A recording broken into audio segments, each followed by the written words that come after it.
Os debates e as decisões que moldam o nosso continente, a seguir em Europeans. Nesta época do ano, os estilistas de todo o mundo apresentam as suas novas coleções, mas desta vez, mais do que as roupas, as conversas andaram em torno do chamado tamanho zero. O debate intensificou-se depois da morte de duas modelos com anorexia no ano passado. Ana tem 18 anos, sofre de anorexia há vários anos. As celebridades, a maioria das celebridades são muito magras e nós, consciente ou inconscientemente, começamos a associar isso ao sucesso, à felicidade, porque muito raramente há nos média mulheres com estrutura normal que sejam felizes e bem-sucedidas. Madrid foi a primeira capital a dar o alarme ao proibir de desfilar jovens com peso abaixo da média, mas Milão seguiu o exemplo. Londres e Nova Iorque não estabeleceram limites, mas o Conselho Britânico da Moda, que organiza a Semana da Moda de Londres, pediu aos criadores que utilizassem apenas modelos saudáveis e com a idade mínima de 16 anos. Mas qual é o conceito de saudável? O Conselho não quis explicar. Caroline tem 20 anos, está a recuperar da anorexia e afirma que a relação entre a sua doença e a indústria da moda não é assim tão evidente. Tenho neste momento um peso normal, mas é muito complicado quando leio as revistas. Numa semana criticam quem emagrece, os mais magros, na semana seguinte criticam os gordos.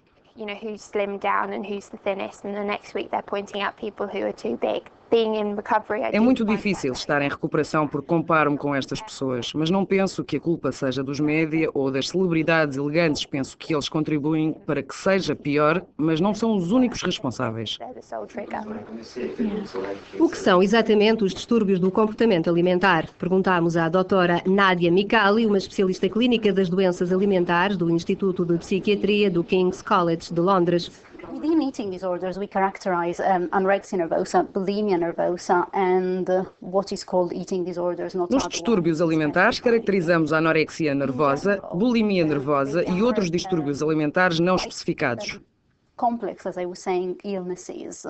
Em geral, são doenças complexas e têm todas em comum o facto de se caracterizarem por preocupações crescentes com o peso, a forma e o pavor de engordar.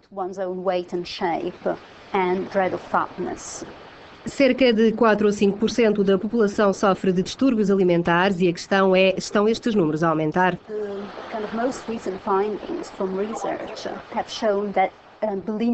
As investigações mais recentes mostram que a bulimia nervosa aumentou consideravelmente desde os anos 90.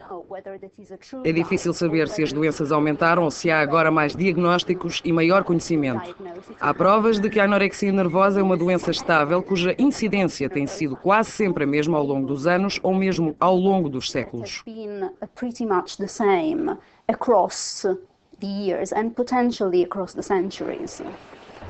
O mais comum dos distúrbios alimentares é a bulimia, que implica devorar comida para depois vomitar. A anorexia, caracterizada pela fome voluntária, representa apenas 10% dos distúrbios alimentares. 9 em cada 10 doentes são mulheres. Temos agora uma geração de mães para as quais a alimentação e a imagem corporal foi tão importante nos últimos 20 anos que estão a passar para as filhas na amamentação uma espécie de ansiedade acerca da comida e do corpo.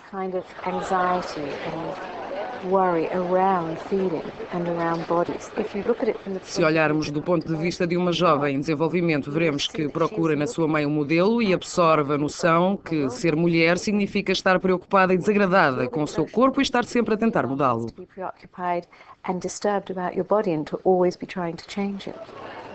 Segundo os médicos, um distúrbio alimentar é muito mais complexo do que simplesmente querer ser magro ou alcançar as características ideais da moda. É desencadeado por um conjunto de fatores.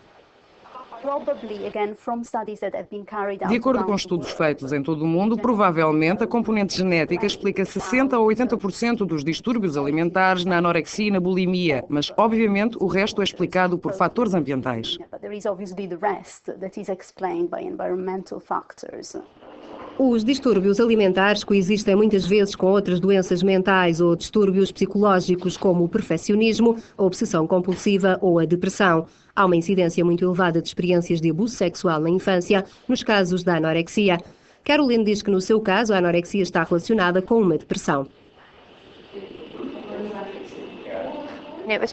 Foi porque estava tão deprimida que perdi o apetite e foi assim que o meu distúrbio alimentar se desenvolveu. Perdi o apetite e quanto mais deprimida estava, menos comia. Quanto menos comia, mais deprimida ficava e entrei num ciclo vicioso. Os estudos efetuados mostraram também o papel dos fatores culturais na promoção da magreza como um ideal de corpo feminino na sociedade ocidental. Mas o Dr. David Wood, do Centro Alan Mead para os Distúrbios Alimentares, diz que é muito fácil apontar o dedo e culpar a indústria da moda. Todos nós temos as nossas fragilidades e é muito mais fácil culpar alguém por elas.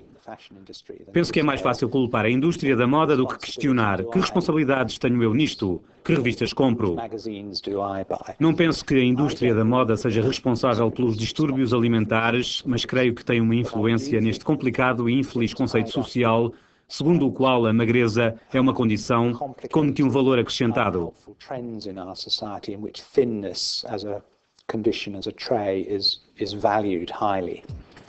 Nos últimos anos, uma enorme variedade de sítios web patrocina o chamado movimento Pro-An, ou seja, pró-anorexia. Eles defendem que a bulimia e a anorexia podem ser uma escolha, um estilo de vida, e difundem a ilusão de que os doentes controlam a doença. Estes sítios oferecem conselhos de emagrecimento e divulgam fotografias da chamada inspiração magra. Fotografias manipuladas para tornar as pessoas magras. Penso que ninguém escolhe a anorexia como um estilo de vida. Fico furiosa quando as pessoas dizem isso porque para mim não foi uma escolha. Aconteceu-me e sofro muito com isso.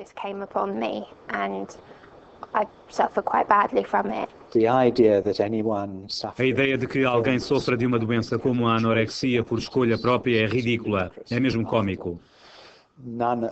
Nenhuma das pessoas que vi escolheu a sua forma de viver a vida de todos os dias. Elas estão absolutamente tiranizadas no seu espírito pela anorexia.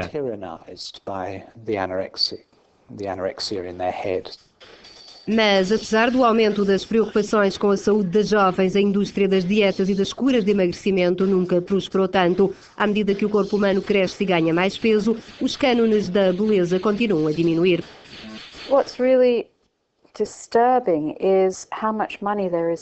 O que é preocupante é pensar quanto mais dinheiro, quantos mais lucros fará a indústria das dietas por causa da ideia estética de magreza, porque a dieta é o primeiro apelo para as pessoas que se sentem mal com o seu corpo. Nesta sociedade de abundância, onde a magreza é tida como um valor moral que reflete o autocontrolo e domínio de si próprio, não é surpreendente que os distúrbios alimentares se tornem uma grande fonte de preocupação. Mas para quem sofre de anorexia, uma doença psicológica com 10% de taxa de mortalidade, não se trata apenas de mais uma moda.